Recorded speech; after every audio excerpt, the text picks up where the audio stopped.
All right. So, we asked for some stuff about the Turkish military, and wow, this is pretty interesting stuff. It seems like they're involved in a ton of places all over the world these days. So, hmm I guess the big question we're trying to answer in this deep dive Yeah. is Turkey on track to becoming a major global power?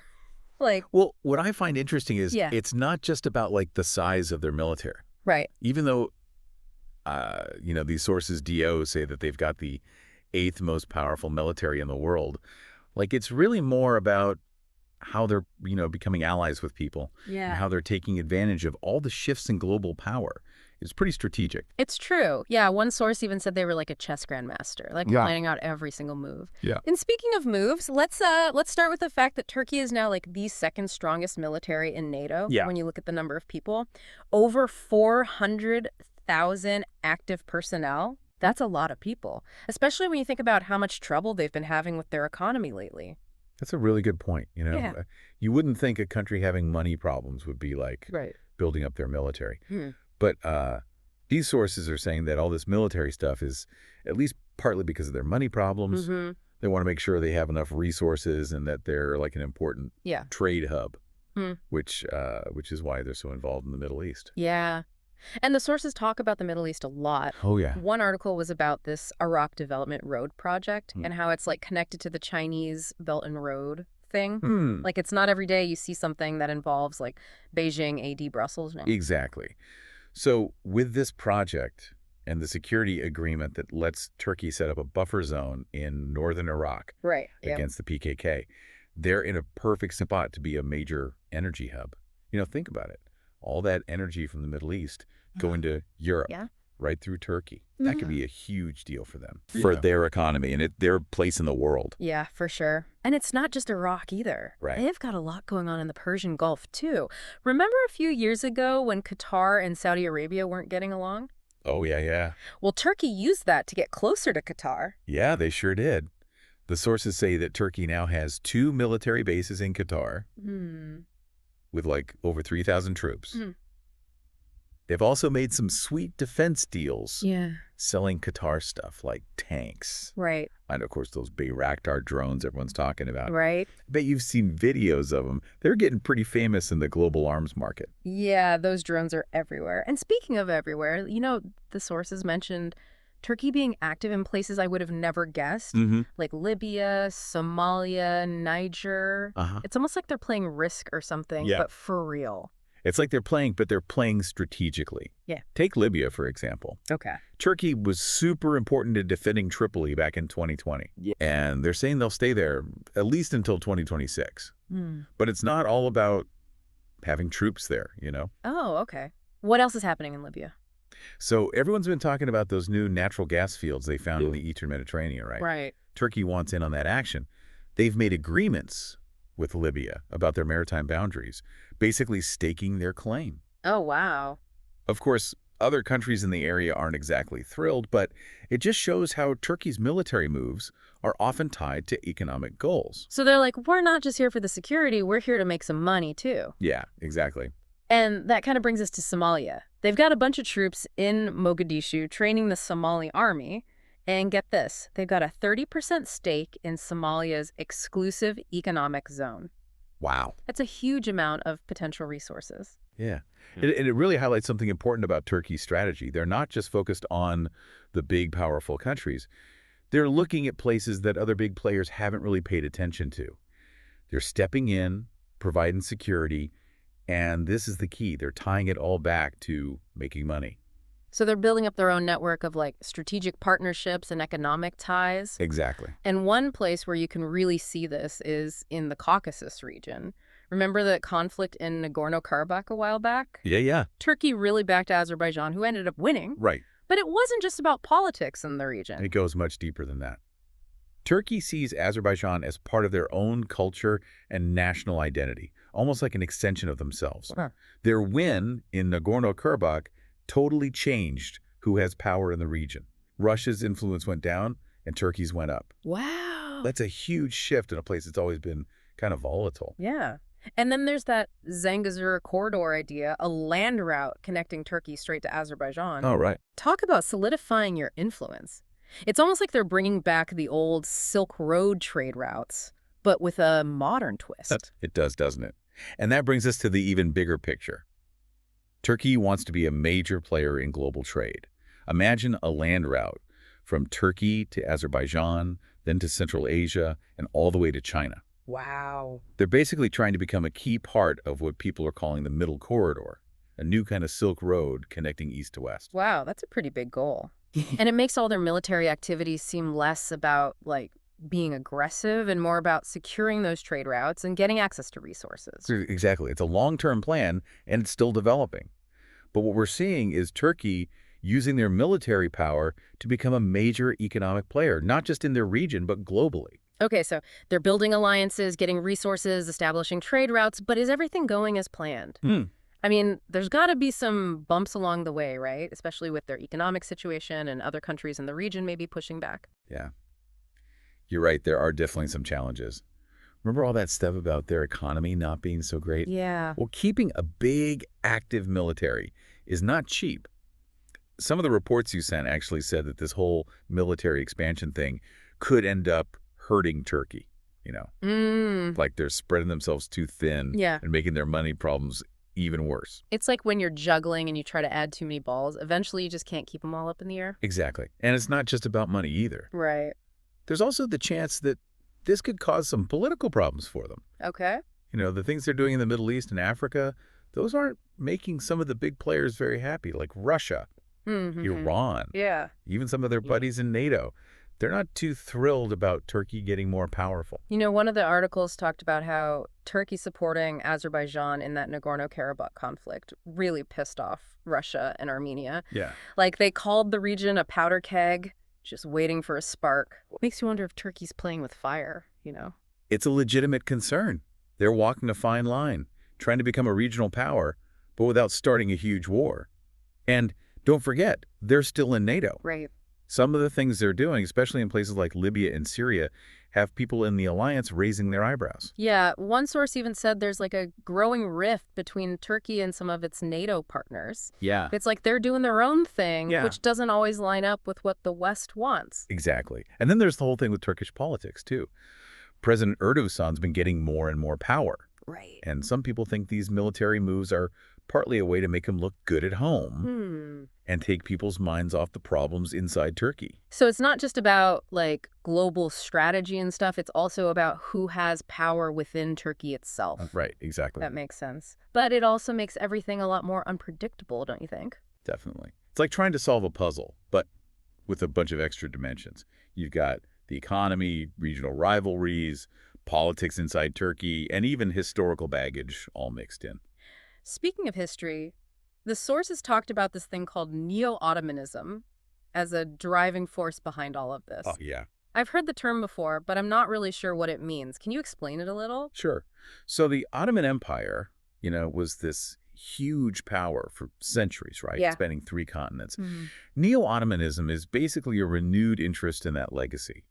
Some people in Turkey want to bring back some of that influence they had. So they're like trying to rebuild the Ottoman Empire? Well, not literally. Okay. It's more about using that historical image to justify their aggressive foreign policy. They want to be seen as a leader for Muslims, a protector of Turkish interests everywhere, and a major player on the global stage. Okay, that makes more sense. But it also seems like that could cause even more conflict, especially with all the tension that already exists in the region. Yeah, it definitely adds another layer of complexity. And not everyone in Turkey is on board with this Neo-Ottomanism idea. It's something people debate about with different interpretations and levels of support. It's crazy how history keeps influencing what's happening today, right? Uh-huh. But let's switch gears for a sec and talk about what all this means for people on the ground. Okay. The sources mention both good and bad consequences of Turkey being involved in all these places. Yeah, that's true. On the one hand, they've gotten praise for doing some good things. Yeah. Like, they've given a lot of aid to refugees, especially those coming from the Syrian civil war. Right. They've also been helping to rebuild infrastructure and train people in places like Somalia. So they're not just about military power. They're also trying to do some good in these regions. That's the message they're putting out there. But on the other hand, There have been some accusations of human rights abuses in some of their military operations. Mhm. And some critics say that getting involved has actually made things less stable in certain regions, like it's made the conflicts worse and caused more suffering. That's a tough thought. It seems like every action has a reaction, you know? Like unintended consequences are bound to happen in these complicated situations. Exactly. And it's really important to think about the human cost of all this. The sources highlighted reports of civilian casualties, people being forced to leave their homes, and even accusations of ethnic cleansing because of some of the things Turkey's done. Wow, that's heavy stuff. It makes you wonder if chasing national ambitions is always worth it when you think about the potential cost to people's lives. It's a good question to ask yourself. Hmm. And it brings us back to the main question we're trying to answer in this deep dive. Mm-hmm. Is Turkey really on the path to becoming a global power? Right. And if so, what's the price they're willing to pay? It really feels like they're at a crossroads. You mentioned earlier how all this military stuff could strain their economy. Yeah. One report even compared it to what happened with the Soviet Union, you Yeah. know? Like, their military was overstretched, and it drained their already weak economy. Oh, wow. That's a scary thought. It is a comparison some analysts are making, and it definitely serves as a warning. Yeah. But others argue that Turkey's economy is actually stronger than it looks, Hmm. and that their investments in things like energy and infrastructure will pay off in the long run. So it's a risk, but one they're willing to take. Another potential problem I found interesting was the risk of pushing their allies away. Mm-hmm. The sources talked about how some in NATO are getting uncomfortable with Turkey doing its own thing. Yeah. Could this push them further away from the West and closer to countries like Russia or China? That's definitely something experts are keeping an eye on. Turkey's already getting closer to Russia, particularly when it comes to energy. Mm-hmm. And their involvement in China's Belt and Road Initiative shows they're open to working with different partners. It's like they're hedging their bets, you know, keeping their options open. Exactly. But wouldn't that just make things even more complicated with the West? Oh, absolutely. It's a tough balancing act. They're trying to stay in NATO's good graces while still doing what they want, which sometimes clashes with the alliance's goals. Yeah. It's a source of tension that could have big consequences later on. Okay, so we've got economic risks, potential problems with allies, and a lot of uncertainty. Right. But what about the Turkish people themselves?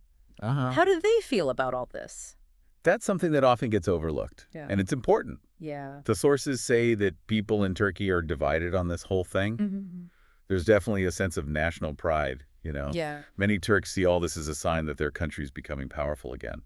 Yeah, one article even quoted someone from Turkey saying, "We're not happy just sitting on the sidelines anymore. We want our voices to be heard." Yeah. It sounds like there's a real sense of ambition and determination among the people. There is, but some people are also getting worried. They're concerned about the cost of all this military stuff, the possibility of getting into a bigger conflict, and what this all means for Turkey's reputation in the world. So it's a mixed bag then. Excitement and apprehension all at the same time. Exactly. It makes you wonder if how the Turkish people feel could actually change what happens, whether Turkey keeps expanding or starts being more careful. Yeah, public opinion can be a pretty powerful force, especially in a democracy.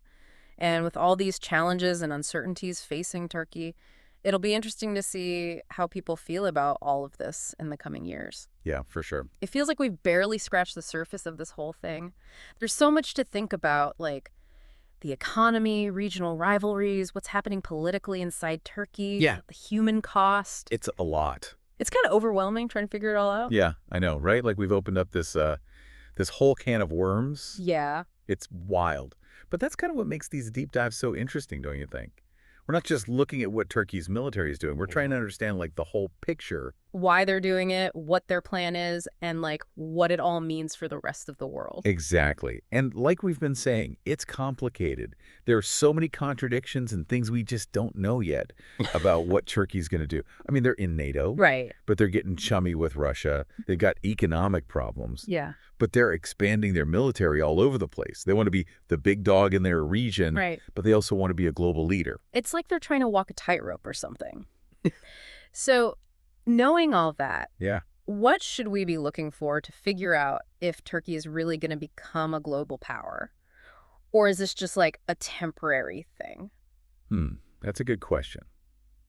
Well, first, I think we got to keep an eye on how their economy is doing. Right. Can they handle their debt, keep inflation under control, and get foreign investment, Yeah. all while spending so much on their military. If their economy tanks, Right. their ambitions are going to be in trouble. That makes sense. It's hard to be a big shot on the world stage if your economy's in the toilet. Yeah, exactly. Another thing to watch is their relationships with other countries. Okay. Can they pull off this whole balancing act? Right. Staying friendly with the West while getting closer to countries in the East. Yeah. And when they deal with their rivals in the region, Mm-hmm. will they try to work things out? Yeah. Or are they going to pick fights? How they answer those questions is going to be huge for what happens in geopolitics in the next few years. It's like they're playing a giant game of chess, and they're making some pretty risky moves, but those moves could backfire big time if they're not careful. You got it. And one last thing to keep in mind is what's happening inside Turkey. Okay. Politically, I mean. Mm. Is Erdogan going to stay in charge? Mm. Will someone else take over? Or will their political ideas change? Anything that happens within Turkey could really affect how they act on the world stage Right. and whether they keep trying to become more powerful. So much to think about. We started with one simple question. Is Turkey a rising power? Right? And now we've got this whole tangled web of stuff to consider. Yeah, and that's just how geopolitics works. It's not just about armies and weapons. Right. It's about the economy, history, what's happening politically inside a country, Right. and even how people see things. It's a super complicated system, Yeah. and even the smallest action Mm. can set off a chain reaction of stuff you never saw coming. It really makes you realize how hard it is to deal with this crazy globalized world, doesn't it? Yeah, that's it. And it shows how important it is to stay informed, ask the tough questions, and not just take things at face value Right. if you really want to understand what's shaping our future. I totally agree. Mm-hmm. And hopefully this deep dive has given you some of the tools and knowledge to keep digging into these issues on your own. I think so too. Well, on that note, I think it's time to wrap things up. Okay? Thanks for joining us on this journey. Catch you next time on The Deep Dive Yeah. See you then. for another deep dive into something fascinating and thought-provoking.